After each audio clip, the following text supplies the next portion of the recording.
Gracias por seguir en sintonía de nuestro programa, conversando con el diputado de la Asamblea Nacional, Juan Carlos Alvarado, y hablábamos de su propuesta y también hacía mención a lo que fue noticia durante el día de hoy, el que habilitaran el portal de Transparencia Soberana para reportar el destino de los fondos petroleros y que parte de esos fondos, decía la presidenta encargada, fue al tema de los ingresos de los trabajadores. Y lo tenemos allí en el portal del Universal, donde menciona que la presidenta encargada, Delcy Rodríguez, lanzó oficialmente el portal web Transparencia Soberana. La plataforma digital tiene como objetivo principal reportar el destino de los fondos petroleros. La herramienta permitirá a los ciudadanos visualizar la ejecución de los ingresos generados por Petróleos de Venezuela, PDVSA, y de acuerdo al registro actual, el pasado 13 de marzo se realizó un gasto de $300 millones, donde especifica que este monto pues financió el aumento del ingreso mínimo integral. Estos recursos fueron orientados, como lo conversábamos, al bono de guerra, y el ajuste también pues benefició a trabajadores activos, jubilados y pensionados del Sistema de Seguridad Nacional. Esta es una plataforma que de alguna forma las personas tienen acceso a ella. Hay un link también que está ahí donde las personas pueden revisar. No hay mayores detalles de cómo fueron de alguna forma distribuidos estos $300 millones, solamente se habla de un aumento del ingreso mínimo integral. Ahora, como decía, las expectativas de las personas están en que los próximos ingresos por petróleo se traduzca en mejoras en cuanto a sus beneficios salariales. Y bueno, ustedes también hablaban de esta propuesta. ¿Cómo enlazar eso? Las propuestas de lo que se necesita hacer a la ley de trabajo, de cómo manejar estos recursos y que realmente las personas puedan ver un cambio en sus ingresos salariales. Sí, el punto de partida, sin duda, de esto tiene que pasar por la necesaria revisión y reforma parcial de la Ley Orgánica del Trabajo. Es lo primero. Lo segundo, creo que este tipo de anuncios ayuda mucho también a que de alguna manera se vaya conociendo lo que no existió en 26, 27 años de gestión desde el área petrolera, que es nuestra principal fuente de generación de recursos, donde podamos ir no solamente observando, sino también podamos de alguna manera ir detallando cómo son distribuidos estos recursos. Esto nace de acuerdo a lo que fue la creación de estos dos fondos de protección social y que hoy en día pues vemos que no solamente el problema está con el área salarial, es que también hay problemas en materia de inversión en el área de la salud, de la educación, de lo que hablamos hace un rato de la energía, la generación de energía eléctrica, de los servicios públicos en general. Pues creo que hay que saber diversificar los recursos que vayan a ingresar. Hay que destacar que la ley orgánica de hidrocarburos que pudo plantearse a comienzo de año, cuando se aprobó, tiene unos mecanismos además de lo que son los ingresos, la aplicación de los ingresos, los porcentajes. Bueno, hay pozos de 15%, de 20%, de 30%, cómo ingresaron estos recursos, porque bueno, también hay la expectativa de que el presidente de los Estados Unidos sale y declara cada 24 o 48 horas y dice, bueno, las relaciones están excelentes, económicamente estamos avanzando muy bien, han llegado tantos millones de barriles de petróleo que vienen llegando de Venezuela. Entonces, eso generó una expectativa en la gente, bueno, que si están llegando X cantidad de barriles de petróleo, los multiplicamos por el costo de acuerdo a la cesta petrolera, alrededor de los 52, 57 dólares. Esto significa tanto, no necesariamente termina siendo así. Entonces, esto hay que permitir que también la ciudadanía pueda educarse en relación a cómo está funcionando la extracción del petróleo, la comercialización, todo lo que tiene que ver con los incentivos fiscales.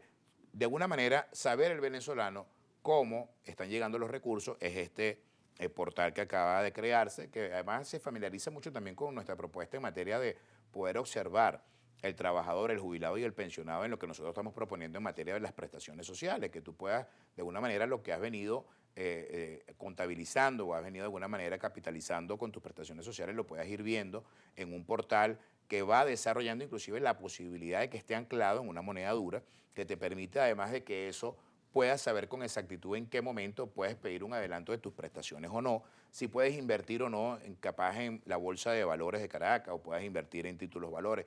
Es parte de la propuesta que tenemos nosotros, de manera que esos recursos no se diluyan.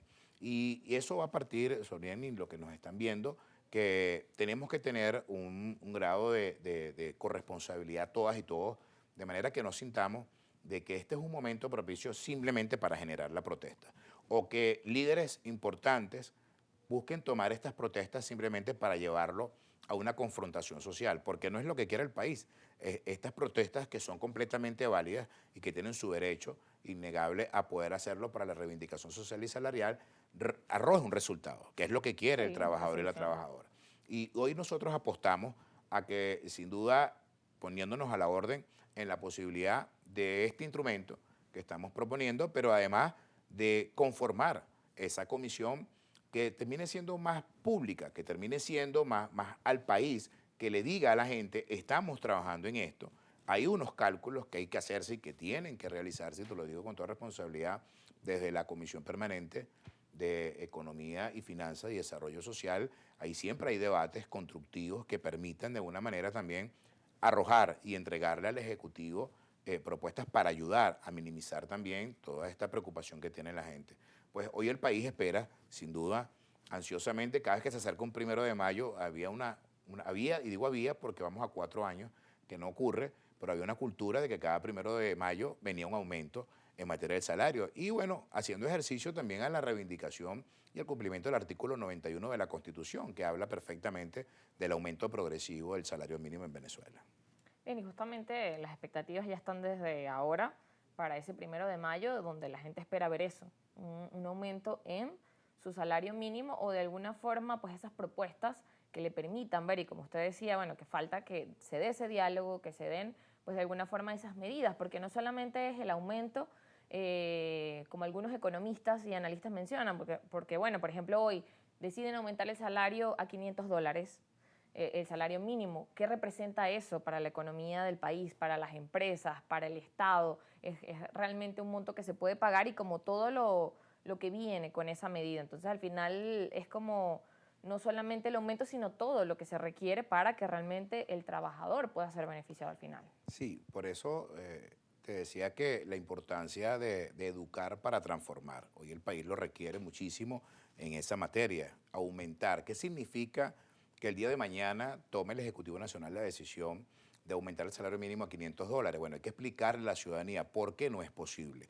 por ahora. Bueno, no es posible porque esto te va a generar una serie de deudas en materia de lo que son las prestaciones sociales acumuladas, de lo que tiene que ver con la posibilidad de que lo que esté ingresando al país es suficiente o no para poder pagarlo. ¿Cuánto requieres durante un mes para que la administración pública pueda pagarse esa nómina de $500? ¿Cuánto representa eso en cientos o miles de millones de dólares para todo el año 2026? El desarrollo, además de lo que fue el presupuesto de la nación presentado a finales del 2025, tiene la posibilidad de abarcarlo.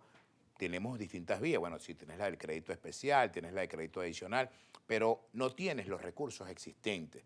Y creo que eso es lo que tiene que, de alguna manera, las distintas instancias, no solamente desde el Ejecutivo, yo te diría inclusive también desde los propios gremios, desde los propios sindicatos, y por eso toma mayor fuerza la importancia de la creación de este diálogo social tripartito, que es el que va a ayudar, va a ser el tutor de la generación de confianza, de calma, pero sobre todo de mucha paciencia para que pueda comprender el venezolano y la venezolana que si de repente el aumento de un salario a $500 no pueda terminar siendo contraproducente, inclusive para la economía inflacionaria del país. Entonces, bien, ¿qué hacemos? Yo creo que hoy lo que nos queda y nos llama a la atención a todos los sectores del país es al diálogo, el diálogo sincero, el diálogo honesto, en poder decirle a la ciudadanía qué está pasando, cómo está pasando, ese tipo de anuncio como el de hoy, el de sacar a la luz ya el portal de transparencia para que la gente observe cómo entran los recursos, cómo se distribuyen. Quizás le haga falta un poco más de detalle a lo que es la significación de esos $300 millones.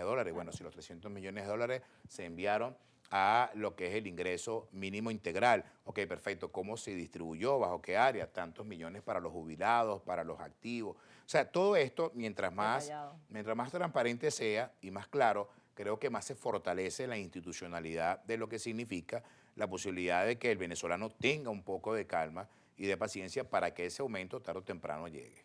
Claro, son varias medidas, como decía, bueno, la parte de la transparencia en cómo se distribuyen los recursos, pero también la administración, cómo se administran, a dónde van dirigidos y las medidas también que aplican. Como decíamos, en este momento quizás no es posible para el Estado un aumento de $500 y se les puede explicar a las personas, pero si no es posible, ¿cómo sí hacerlo posible? ¿Qué es necesario hacer? ¿Cuáles son los problemas que hay que atacar? y quizás no problemas de este 2026, sino, bueno, cuáles son las fallas que se vienen cometiendo de años anteriores, las medidas económicas que quizás en un momento tenían un objetivo y a lo largo de los años quizás hoy nos damos cuenta que no fueron eso. También lo que pasa con la brecha cambiaria. Son diferentes factores en la dinámica económica que afectan e influyen al final en ese resultado de, bueno, el salario que reciben las personas. Nos vamos a la pausa, regreso, seguimos conversando y con más de argumentos.